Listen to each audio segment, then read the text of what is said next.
Welcome back to chapter 8. Chapter 8 and chapter 9, we want to continue the study of asset side of the balance sheet and by investigating the measurement of and a reporting issue involves inventory and its related expenses, which is the cost of goods sold.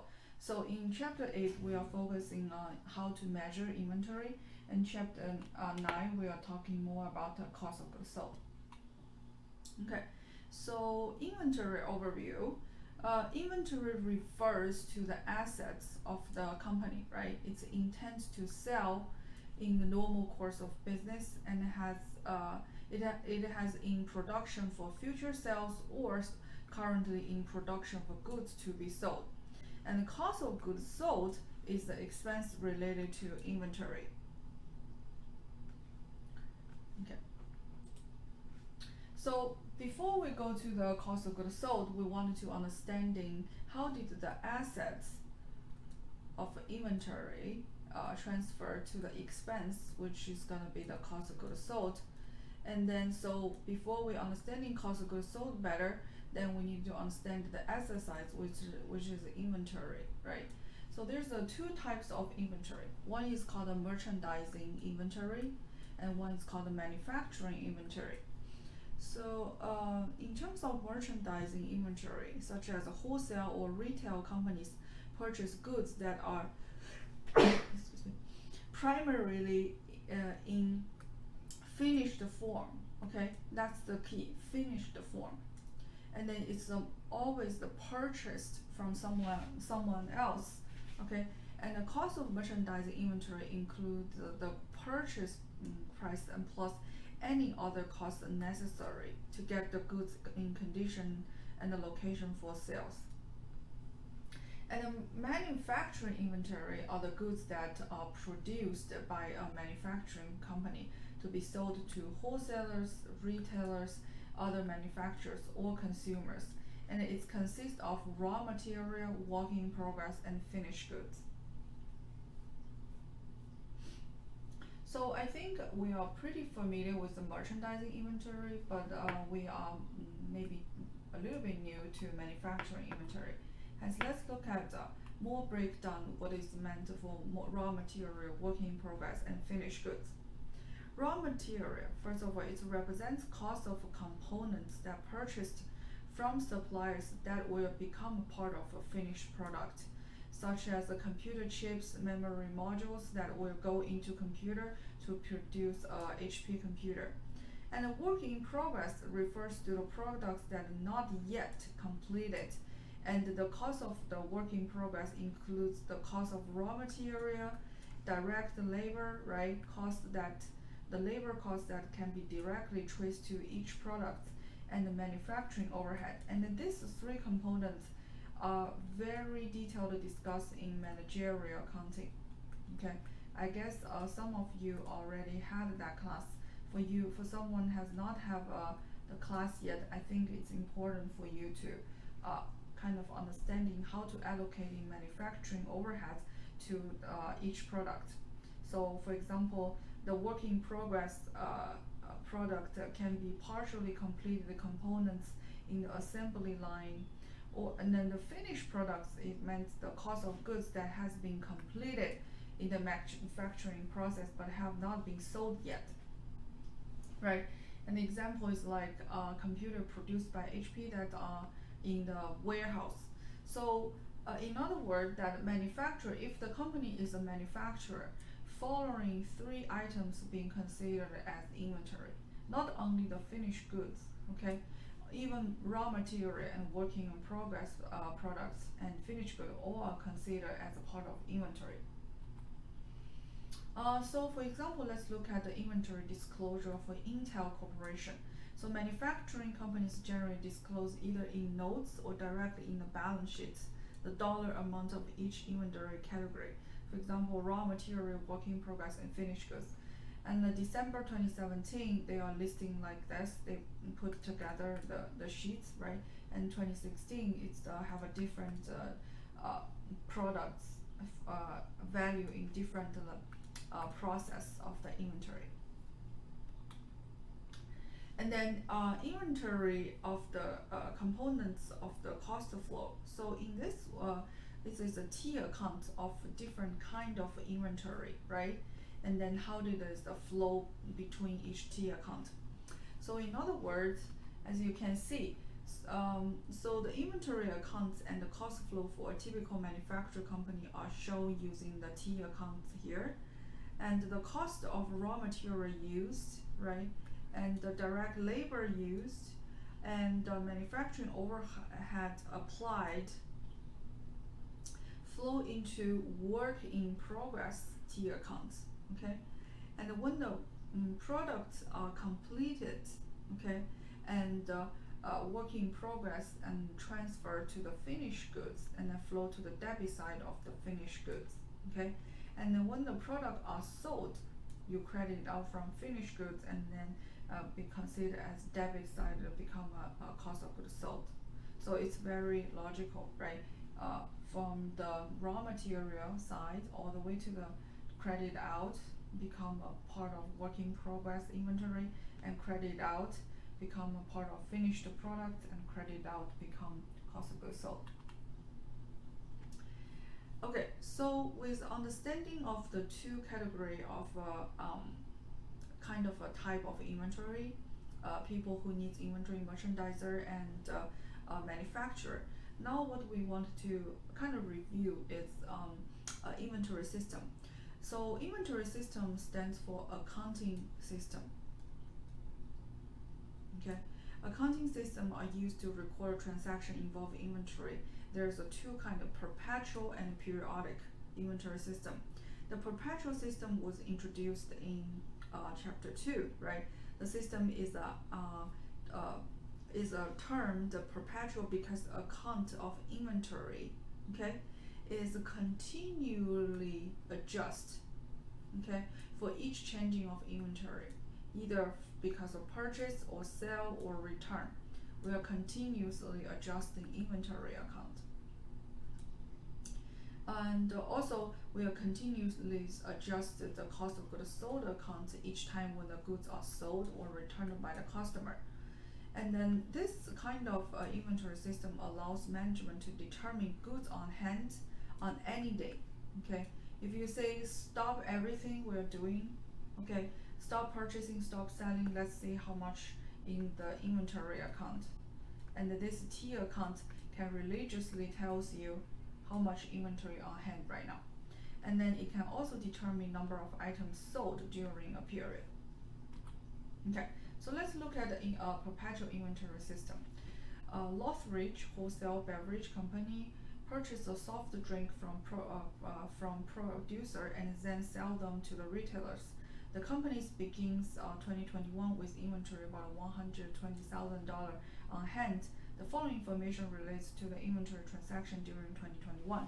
First, additional soft drink inventory is purchased on account for $600,000. Sale for the year all on account is about $820. The cost of soft drink inventory sold is $540. So Lothridge uses a perpetual inventory system to keep track of both inventory quantities and inventory costs. The system indicates that the cost of inventory on hand at the ending of the year is $180,000. So how does that work, right? So you use the 120, right, and you purchase the 600, and then you sell 540. So it's continuously 600 minus 540,000 is gonna be 180,000. Okay. So then what we do is that the journal entry is gonna be everything parked under inventory account. When you purchase inventory, it's debit inventory and credit accounts payable. Then the other question you will be like, if I don't debit inventory, what else I debit? On the periodic system, you will debit the purchase, right? Okay, so we will talk about that in details. But on the perpetual system, it's much more direct. Directly record an increase and decrease into the inventory account. So when you sold something, this is a sales transaction, right? We say when sales happening, you have two sides. You want to take care of the revenue side and you want to take care of the cost goods side, right? Hence, when you sell, you debit accounts receivable because it's unaccounted for 820, and you credit you also record the cost of goods sold by debit cost of goods sold and credit out inventory. And perpetual inventory system is heavily relying on to the technology as well. It's because to trace the purchase and sale of each product needs to have advanced inventory system, right?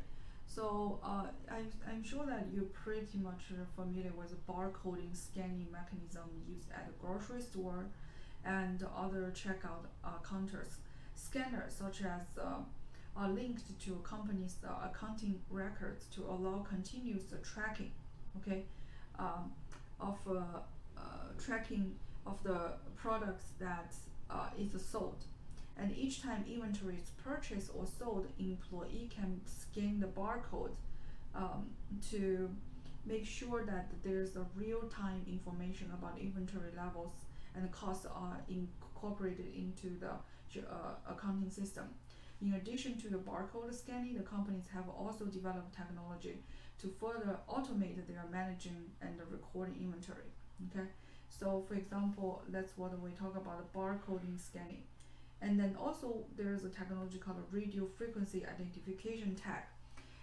What does this mean? Means that some company use inventory software to link this kind of we call RFID tags, allowing inventory to be recorded automatically as it moves in and out of a company. Companies are developing a smart system to use the big data to monitor customer trends and automatically initiate orders in real time as those trends are changing. And this type of technology advances helps to reduce the burden of physical inventory counts and manually recording inventory and make use of a perpetual inventory system much easier and efficient. That's why nearly all major big companies, use a perpetual inventory system. That's why we are focusing using perpetual system of this chapter. Okay. In nutshell, technology advances helps us to reduce the burden of the physical inventory counts, which is necessary for periodic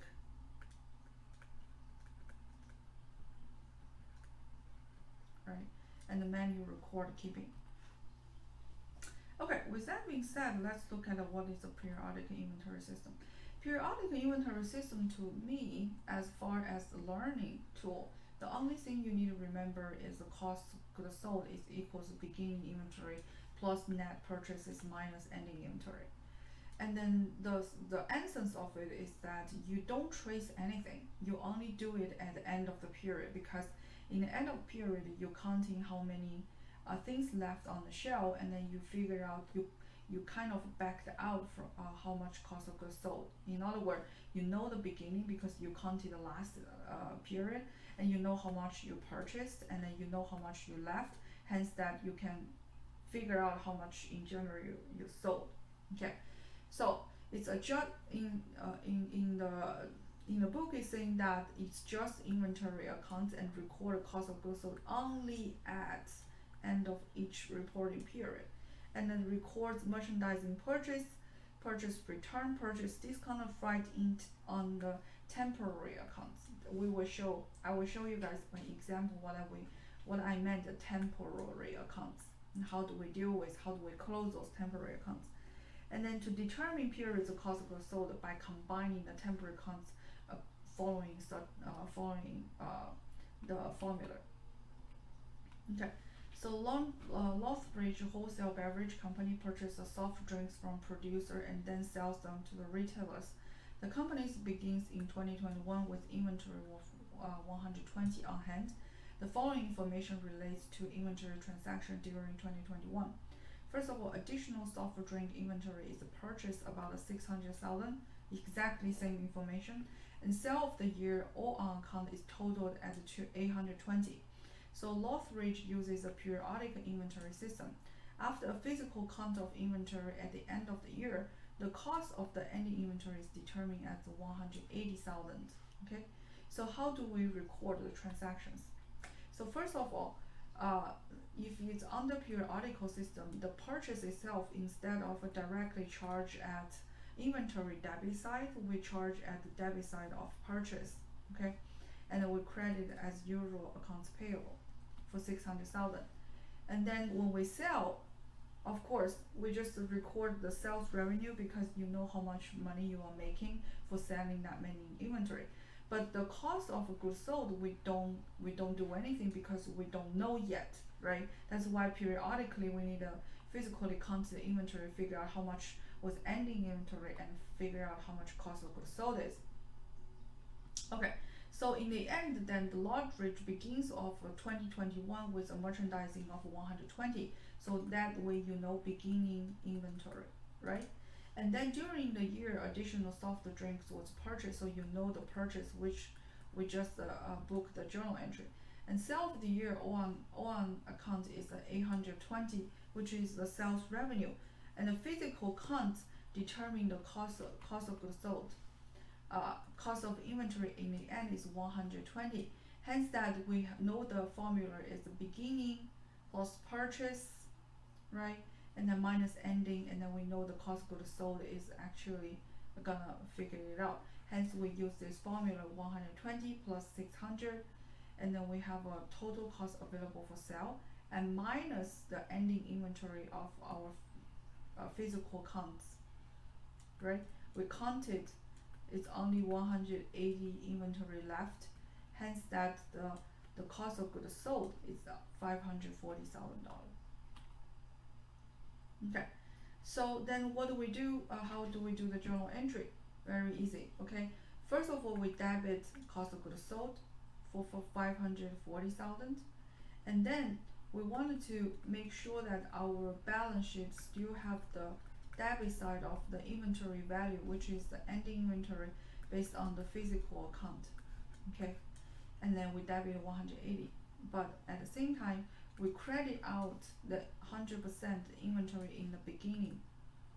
Okay, credit out, and then we credit out the purchase. So this temporary account is cleared out. Okay. Okay. So to comparing these two inventory system, what do we learn? Beginning inventory plus net purchases during the period is the cost of goods sold available for sale, right? The main differences, so both perpetual inventory system and periodical system, they all need to have something called a cost available for sale, right? And then, so on the perpetual inventory system, cost available for sale is allocated by decreasing inventory and increasing cost of goods sold each time goods are sold, right? Because each time you sell anything, don't you decreasing the inventory in the warehouse and increasing cost of goods sold? Comparatively speaking, the cost available for sale on the periodical system is actually trying to allocate between two accounts, between the ending inventory account and cost of goods sold account at end of the period, right?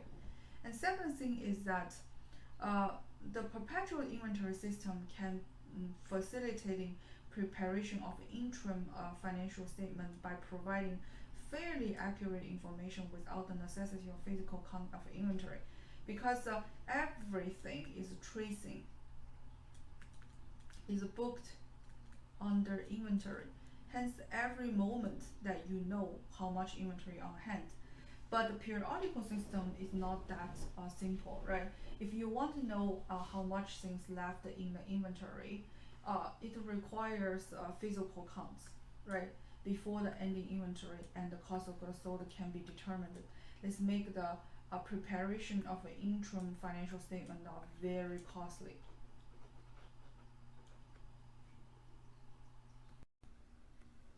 And also, perpetual system inventory system is very expensive to implement, right? Because it needs a high investment, because like a barcode and the radio scanning system is very expensive.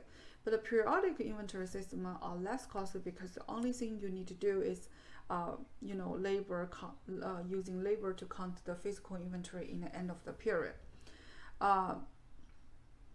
And in order to maintain the perpetual inventory system, you need to do two things. You not only have to track the quantity of the products, and also you have to track the cost of the products. But on the periodical system, you just need to monitor the inventory quantity. You don't need to worry about cost. So as a based on this comparison, then we know each system has its good thing and bad thing, right? One, on the perpetual system, you wanted to have a heavy investment in the beginning, and the periodical system is a lack of accuracy. And then whenever you want to know what is going on with your inventory, you have a heavy cost during the end of period or each period that you want to know how much inventory costs you.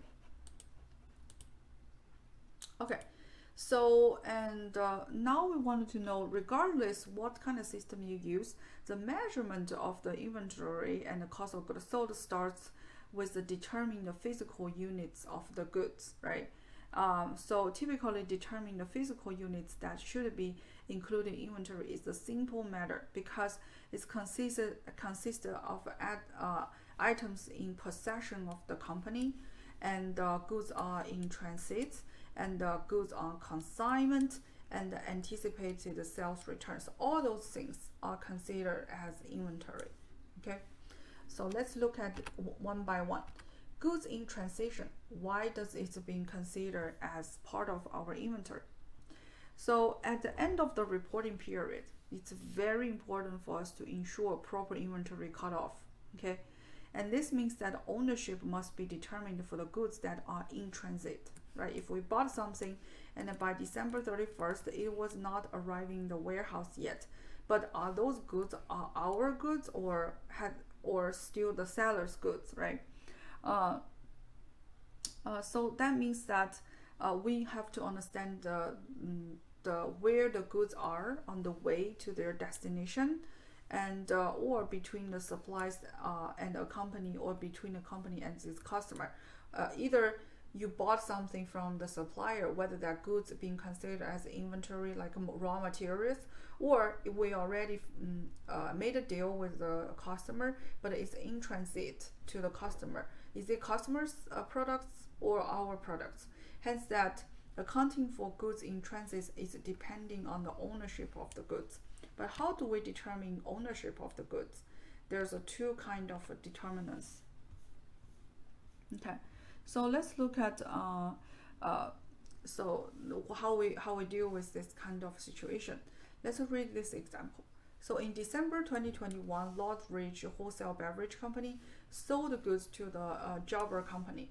The goods were shipped from Longbridge on December 29, 2021, but the goods did not arrive at Jobber until January 3rd, 2022. Okay. So that means that December 29 to January 3rd and 2022, there is a December 31st actually caught in the middle. So December 31st is the day that we need to know whether the inventory is belonging to us or belonging to the customer. So if the goods are shipped called FOB, okay, it means free on board. Shipping point. So that means that the title of the products are transferred at the shipping point. That means that Lordbridge records the sales should record on December 29th already, okay? And Jabber should including those goods in transit in their 2021's ending inventory, even though the company has not have a physical possession of the goods yet, okay? If the goods are FOB, free on board destination, that means the title transfer at the destination. In other words, Lordbridge has to include in the goods in its 2021's inventory, and sales has not completed until the goods arrive on January 3rd, 2022. Jabber should wait until 2022, January 3rd to record the purchase. So in the case of consignor, we have talked about this in chapter 6 as well, right?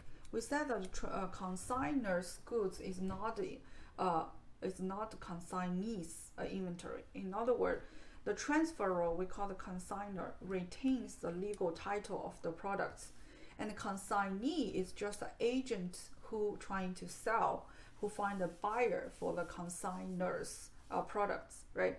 So first of all, if the buyer is not found yet, the goods are still should be returned to the consignor, right?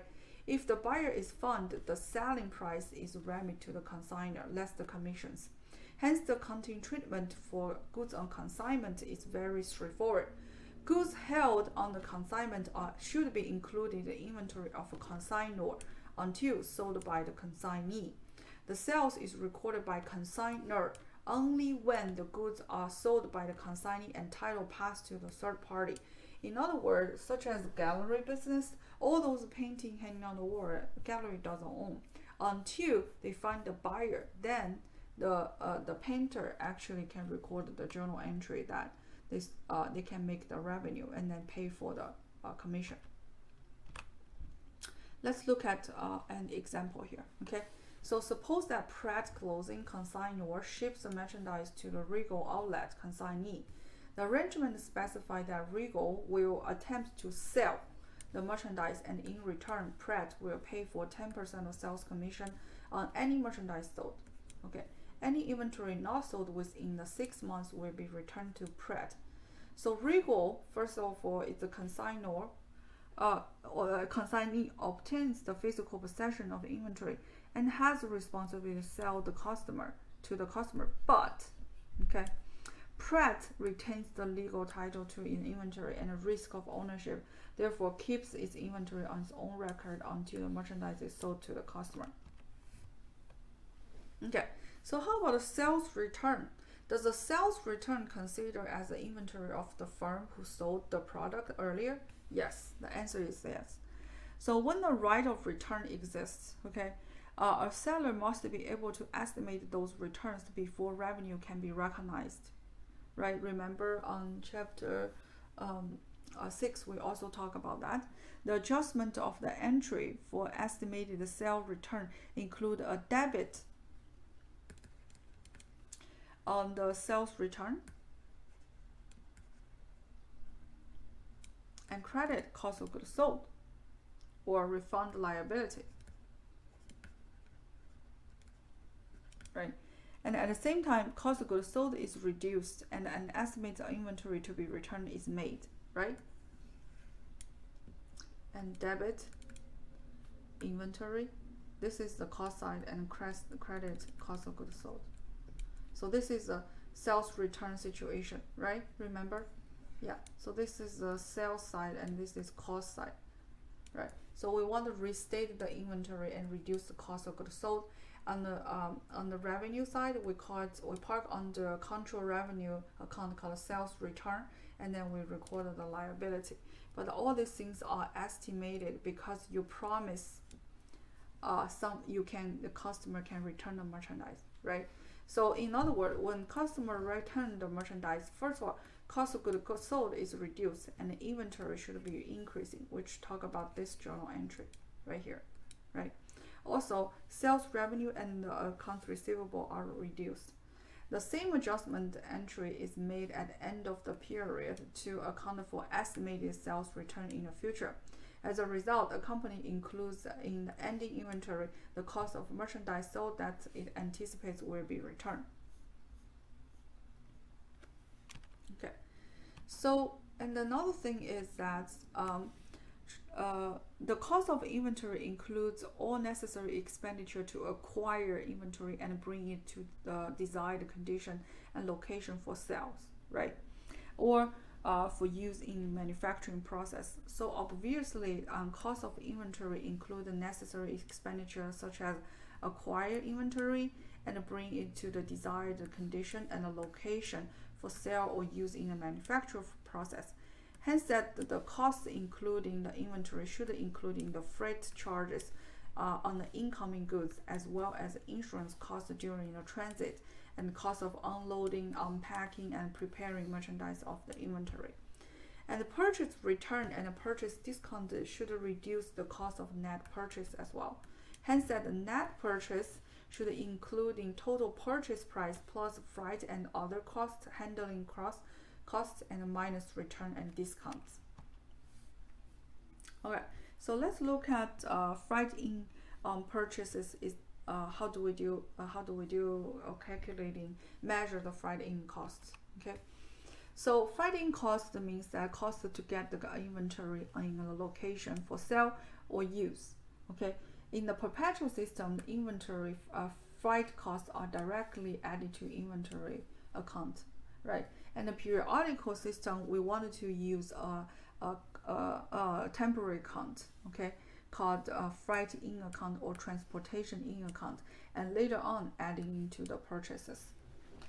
And the shipping charges on outgoing costs goods, the costs are not included in the cost of inventory. Okay, they're treated as a part of a cost of goods sold or as an operating expenses. And it's not cost of goods. And if it's not in the cost of goods sold, amounts incurred in the income statement classification must be disclosed. In other words, when you're trying to sell the customer and charging the customer shipping cost, you either has to include in the cost of goods sold, or you have to charge it called a shipping cost, right? And the expenses. If you don't, and then you have to disclose and explain what is this, why it's not including the cost of goods sold. In terms of purchase return, which is a part of the things that we do to arrive the best condition of our purchases, right? If you find things that is not fitting for the order, it's something broken, then you want to return it. Hence that a buyer views a purchase return as a reduction of purchases. So under the perpetual inventory system, a return of inventory previously purchased on is recorded as the reduction both inventory and accounts payable, right? And if original purchase was for cash, then we will decrease the cash. We will debit cash and credit inventory. But in the periodical system, we also, as always, we will creating a purchase return temporary account to accumulating the amount of the return, and later on be subtracted from total purchase to calculating net purchase. And we also know that when we learning the revenue section, we also learn the purchase sales discount. So that's from a perspective of seller. But when you are the ones who are getting the discount, we will call it the purchase discount. And the purchase discount is representing the reduction in amount to be paid by the buyer, right? If the remittance is made with a designated period of time, such as 2, 10, and 30 means 2% discount if paid within 10 days, or otherwise a full payment in 30 days. And then we talk about in the accounts receivable, which is chapter 7. We know there's a gross method and net method. Hence, here is the same thing. We also can use gross method and net method to record a purchase discount from perspective of buyer. So let's look at an example. On October 10th, Lothridge purchased $20,000 of inventory, and it's offered a discount of 2% for any amount paid in 10 days, and a full invoice within 30 days. On the gross method, in essence, is that we assume that we will not take advantage of the discount. Hence, we will record the inventory on the perpetual system or the full invoice amount, because we don't think we will take advantage of the 2%. However, on the net method, at the beginning, we know that it's actually very good investment, a very good return for seller give us 2% discount. We will determine that we're definitely gonna take the advantage of the 2% discount. Hence, we record the inventory at net value after the purchase discount, and then we credit accounts payable. And then when the Lothridge paid the, let's say, portion of the $1,400, so they owed, let's say they owed $20,000, and then they paid a portion, which is a $14,000 of it on time, which is within 10 days. Then on the gross method, yes, you will definitely get rid of accounts payable associated with the $14,000, because you take advantage of the discount. Hence that you will reduce the inventory costing for the sales discount that you took, and then you pay out the cash of the difference. But on the net method, honestly, since the beginning, your accounts payable has been already considered that you're taking advantage of the discount. Hence, you would only debit the accounts payable for the core, for the net amount, and credit out in the cash. What about the $6,000 that was failed to pay within 10 days? On the gross method, very easy. You're just taking care of the accounts payable and credit out in the cash. But on the net method, okay, this is interesting. You want to create an account called a purchase discount loss, right? This is a temporary account as well, which is a contra inventory account that you you will actually debit on the purchase discount loss, and then that means that it will increasing the inventory amount in the future.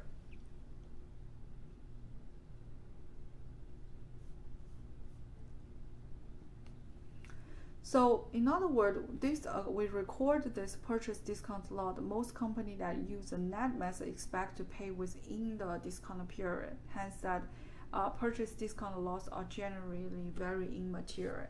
Okay. Okay. Inventory transaction, perpetual and the periodical system, right? So I wanted to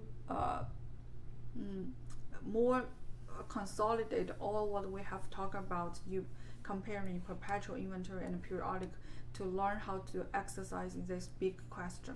Okay, so let's do how to do it. So Lethbridge a beverage company, purchase soft drinks from the producer and then sells them to retailers. Okay, and means that this beverage company is a merchandiser, right? It's buy from someone and sell to another. The company begins with a year of merchandise of 120 on hand during the year. Additional inventory transaction, including purchase of a merchandise on account, totaled at 620,000, with term of 210 and 30, and freight charges paid by Lethbridge for $16,000. And merchandise with a cost of 20,000 was returned to the supplier for credit, and all purchases on account were paid within a discounted period. Hence, that this is met, right? Sales on account totaled at 830,000, and the cost of goods sold was 550,000. So basically, it tells you beginning, tells you purchase, tells you charges to get those things ready to sell, and then tells you that you returned something, and also tells you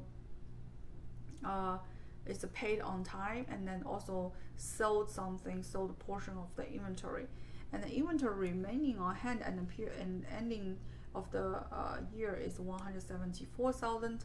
And then above transaction should recording a summary from according to both perpetual and periodical system. Okay, using gross method. So let's look at what we look at. So perpetual system, everything. I just want you to remember one sentence. Everything booked under inventory account. Okay, so when you purchase, okay, debit inventory and credit accounts payable. When you pay freight in costs, okay, increasing cost of inventory, debit inventory, credit, and cash. When you pay, when you return, okay, very good, credit out inventory and then reduce the accounts payable. And when you sell the inventory, okay, and when you pay off inventory, you debit accounts payable, credit out cash, but the inventory here is to take advantage of the discount, right? Yeah, and then you credit the inventory. And then on the periodical system, you just remember to creating so many different temporary accounts, okay? So for example, debit purchase, which is the temporary account, and then when you pay for the freight in cost, shipping cost to brought things in, that's debit on the freight in account. When you return, you create a new temporary account of purchase return. When you take a discount, you credit purchase discount, right? So all those are temporary accounts. And then in the end, perpetual system said when you sell, record the sales, and then you know the cost because you're tracing every penny of the inventory, and you credit out the not only the quantity and the cost of the inventory and debit on the cost of goods sold. However, a periodical system, remember, you always have to do physical account in the end, hence you are waiting the end to figure out the cost of goods sold. So what you do, you can only record a sales event by debiting accounts receivable, credits, sales revenue. Okay, at the end of the period, you don't need to do anything for perpetual system, but you need to clear up all those temporary accounts, right?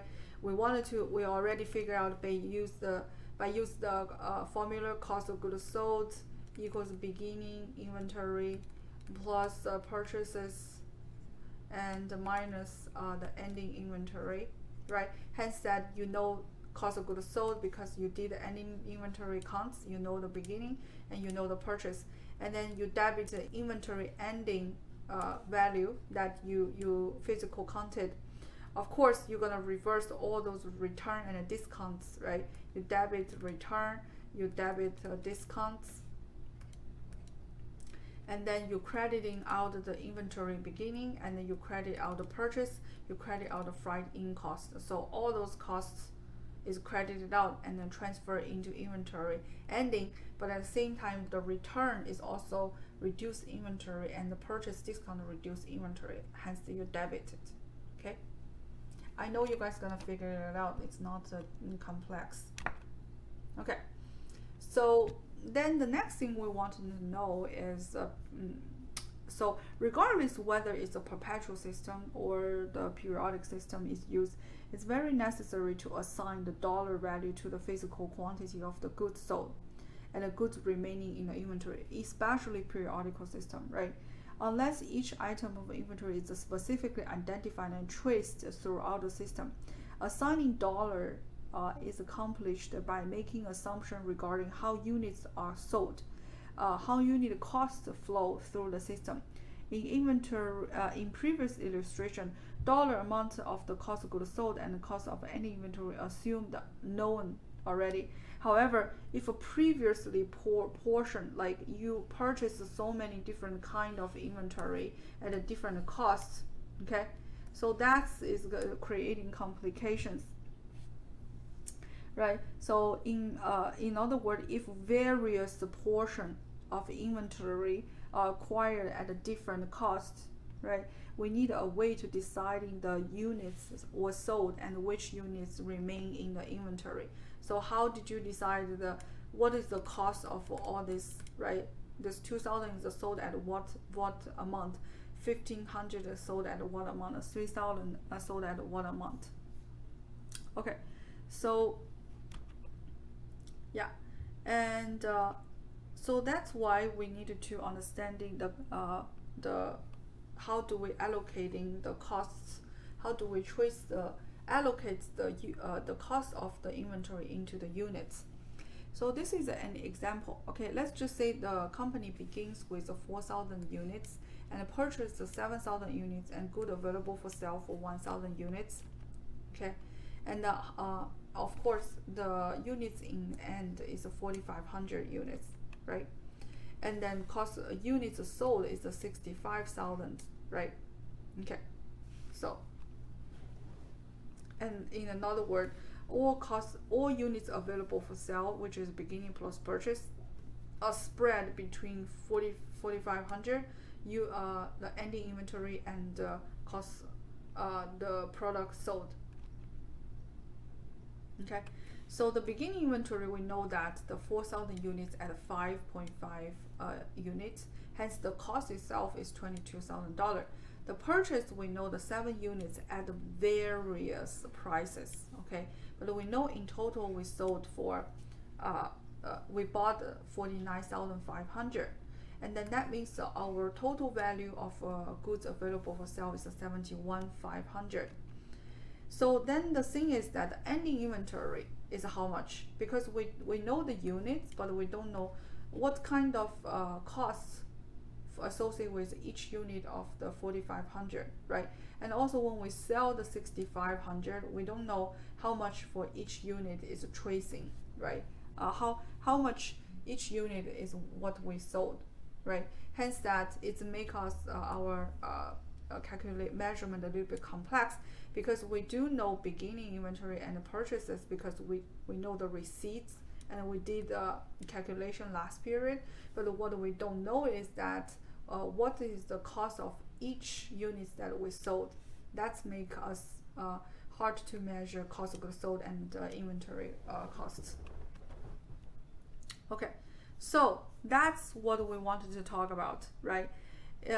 It's sometimes possible to for each unit sold during the period, or each unit on hand at the end of the period, to be matched with its actual cost, right?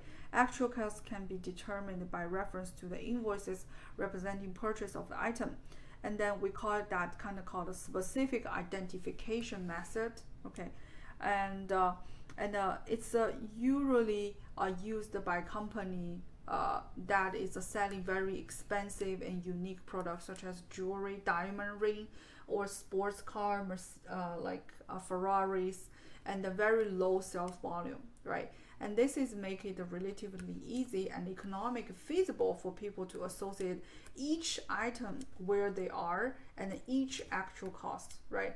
Such as automobile have unique serial number that can be used to match the specific auto with the invoices identify the actual purchase price.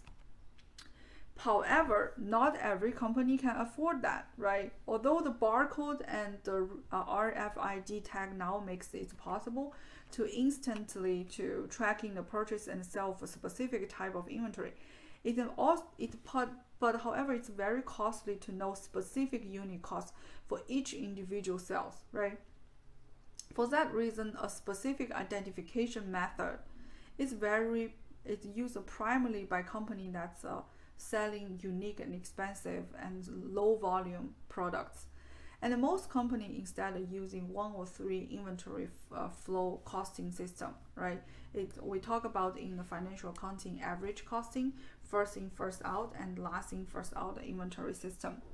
And so first of all, average costing is assumed that inventory cost is a mixed pool, right? You mix everybody together and you dividing the number of units, right? And then you figure out average cost, and then this average cost is weighted by the number of units that you associate with each purchase, right? And the first in, first out is assumed that units are first acquired or all the ones you first sold, and any inventory are most recent acquired items. Last in, first out means that assume units are last acquired or first seen sold out. The ending inventory consists of first acquired units. Okay, so let's first look at average cost under the periodic system, right? So the weighted average cost is calculated only at the end of the period, right? So we know the beginning inventory is 4,000 at $5.50, and we know the purchase is $7,000 at various prices. Hence that we know at least we add all those purchase invoices together is 49,500. And we know the cost of goods available for sale is actually 11,000 units at 71,500. Hence, we know the weighted average unit cost is $6.5, right?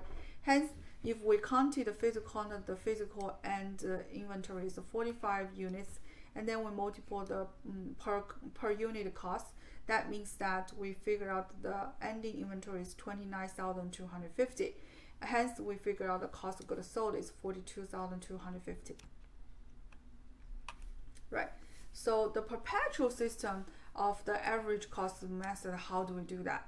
Okay, easy. Okay, we apply it by computing a moving average unit cost each time additional inventory is purchased. Since we are tracing every purchase, hence that every new layer of purchase,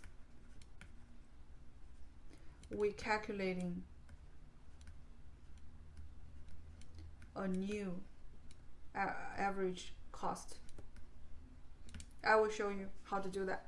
So the new average is determined after each purchase by summing the cost of previous inventory balance and the cost of new purchase dividing this total cost by number of units on hand. So let's see. So beginning you have 4,000 at 5.5, so you have 22,000. January 10th you sold 2,000. Of course, you're gonna sell this 4,000 units at 5.5, right? Hence that you sold 11,000 because 2,000 multiplied by 5.5 is 11,000, and you are left with 2,000 and 5.5, right? And then January 17th, you are tracing on the perpetual system. You know that you purchased the 1,000 at $6. So that means your new incoming cost is 6,000. Hence that the balance on hand has two different kind of inventory. There's a 11,000 composed by 2,000 units at 5.5 each, and 6,000 the new purchase at 1,000 units at $6 each. Hence that your total cost is 17,000, and you have 3,000 units. Then you need to calculating a new average cost, right? New one, I call it.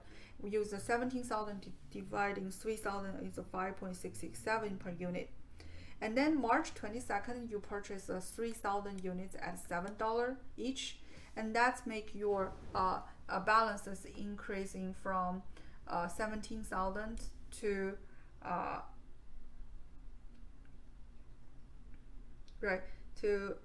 you didn't sell anything, you continue to purchase another one, right? Hence you have a 17,000 which is from previous layer, and then you adding this 21,000 which is new layer, new purchase, right? New purchase. And then you got a 38,000, and then you have a 3,000 units extra, so that means your new units grow to 6,000. Then you have to, every time you buy something new, you got to have a recalculating average cost per unit. So use a 38,000 dividing 6,000 is a 6.33 per unit. And then April 15th, yes, you know that you sold 1,500, and then the cost here is gonna be this average new 2, right? Average cost new, and then that's calculating 19,500. Hence the leftover is gonna be 45 units at 6.333. That means the 28,500. Okay, October 15th, right? So you purchased the 3,000 at 7.5. You trace that. You know that's 22,500. So you wanted to use whatever is on hand at that point plus this new layer, and you got a new total of the cost, and you know the total units at that point is 7,500. So this you calculating the third average cost is 6.8. So by the time you sold, and on November 20th you sold 3,000, you know this 3,000 is the cost at the new 3, which is 6.8. That means that your cost of goods sold is 20,400, and you left over with 4,500 units at 6.8, the third average cost. And then in total cost of goods sold, you add up this all green number together, 11,000 plus 9,500 plus 20,400. You know it's 40,900. Okay, so and then let's look at the periodic cost, periodic costing system of FIFO, right? I know that in financial accounting we talk about like eating each layers, right? First in, first out, kind of like this is January 1st and March 2nd and October 10th, and then we're calculating first in, first out, and we're left with certain layers. So that's how I did in financial accounting. And then here I want to review with you guys in the context of intermediate accounting. Okay, so first thing first out is assume first units acquired or the first units sold. And then let's say that you have a layer of 4,000 units at $5.5, 1,000 units at $6, and 1,500 at $7, right? And then so therefore those are the things you sold, because 4,000 plus 1,000 plus 1,500 is 6,500 other ones sold. The leftover are actually the latest purchase, which is October's 3,000 unit at $7.5, and March's 1,400 units left at $7. Hence that the remaining $4,500 is 45 units is actually cost you $33,000, and then the cost of goods sold is $38,500. On the perpetual system, that's a little bit interesting, right? Because once you don't wait until the last minute to figure out the unit of sold. You actually tracing every time there's a purchase, every time there's sold, every time you purchase, every time sold. Hence that it's just simply to apply LIFO every time you have any changes of the inventory.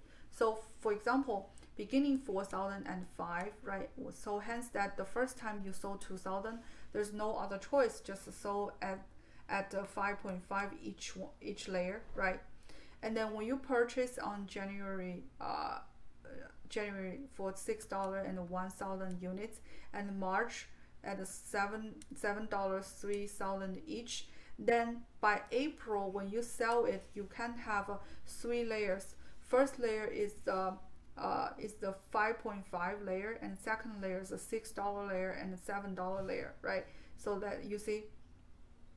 So therefore, when you sell first in, first out, so that means that this 1,500 should be 100% sold at 5.5, because the 5.5 has 2,000 units, and what left is the 500 at the of the beginning inventory, and 1,000 units left at the January 17th layer, and the 3,000 left at the March 22nd layer, right?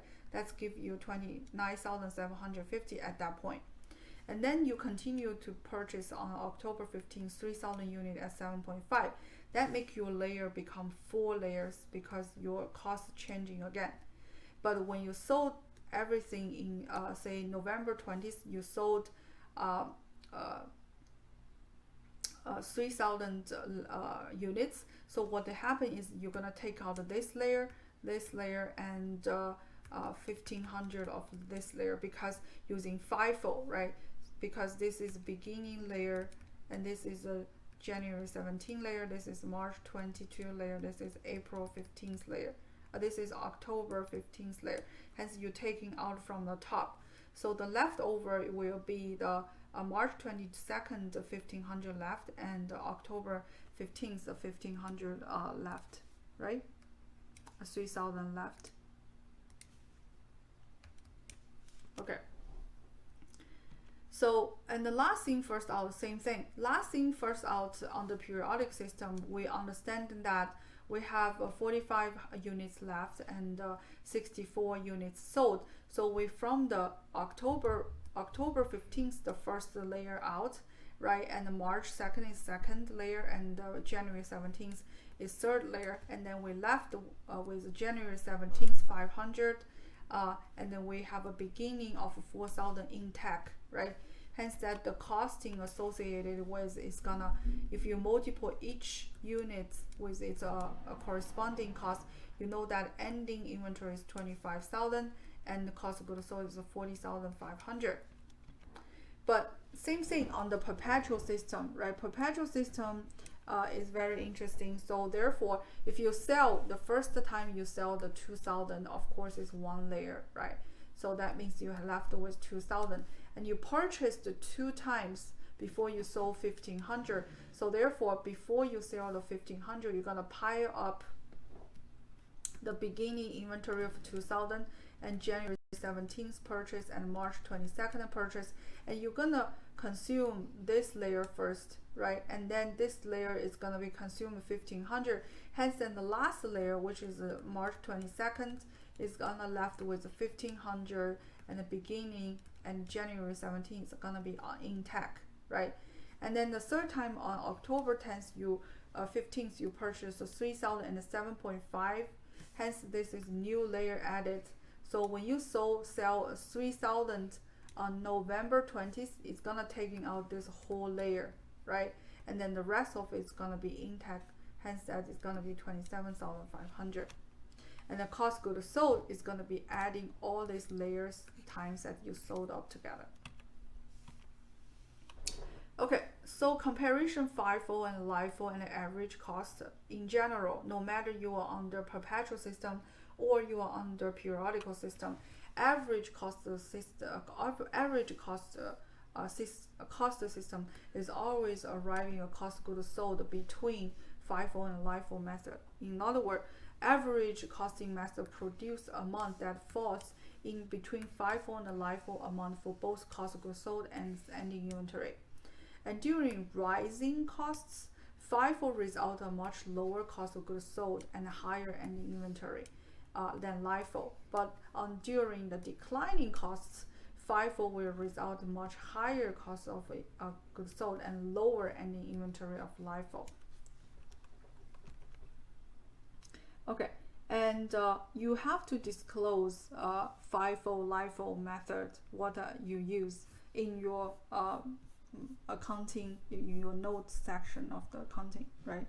So in other words, all three methods are permissible according to general accepted GAAP and are frequently used in practice, as you can see. Based on this survey, right? 500 largest public companies, FIFO is the most used. 47% of them are used, and the LIFO and average are both used by 24% and 20% of company, and other kind of methods 9%. Hence that like all three methods are permissible under GAAP, and the company need not to use the same method for entire inventory. So you can choose the inventory A using FIFO, inventory B using LIFO, and company must identify and disclose in the notes what kind of a FIFO, what kind of a inventory method you are using. Okay, so next lecture we're gonna talk about what kind of decision factors motivate the decision maker to choose a FIFO over LIFO or average inventory system, right? So so therefore, this is a more in-depth discussion about what factors associated with decision makers' decision regarding choosing appropriate inventory method. Okay.